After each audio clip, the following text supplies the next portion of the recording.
طرح نہیں، ہم ریاست کو مانتے ہیں، قانون مانتے ہیں، آئین مانتے ہیں،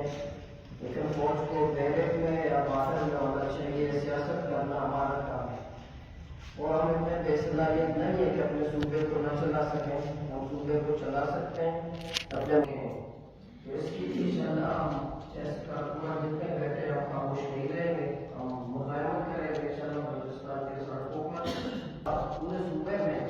جو ہماری زمینوں پہ قبضہ کر رہے ہیں، جو ہمارے وسائل پہ قبضہ کر رہے ہیں، جو ہمیں کام نہیں کرنے دیتے۔ میں نے حکومت سے بھی بات کی کہ میں دروازہ رکھا ہوتا ہوں، نمائندہ ہوں، میں کرپشن نہیں کرنا چاہتا، میں آپ کا ایک روپیہ وہاں شرف کا چوکیدار بنوں گا، خرچ کروں گا اپنی قوم پر، وہاں مجھے تو کام کرنے دیں، وہاں بھی ایک عدل کی بات چلتی ہے، آپ مجھے کیوں آپ کام نہیں کرنے دیتے؟ تو انشاءاللہ اس پہ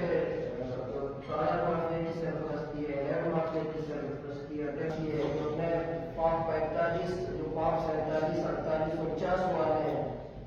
ان کی جو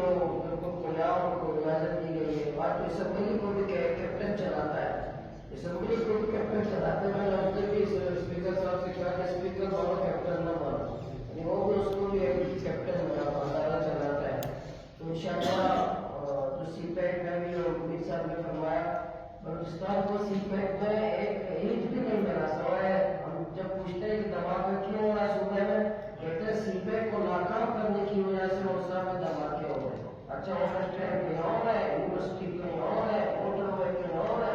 تو سی پیک کے دھماکے بلوچستان میں ہو رہے ہیں۔ لیکن یہ ہر بات پر یہ بتاتے ہیں کہ سی پیک کو ناکام کرنے کی وجہ سے یہ دھماکے ہو گئے۔ تو انشاءاللہ جو ایف سی ہے، یہ بھی میں آخر میں لوگوں میں جا کر سکتا کہ ایف سی ہے،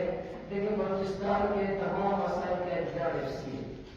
بلوچستان کو پاکستان سے علیحدہ کرنے کے لیے ایف سی کافی ہے۔ بلوچستان کو علیحدہ کرنے میں ایف سی اتنے شاندار کردار ہے، جو آج بلوچستان کے بچے کے ذہن میں جو ریاست کے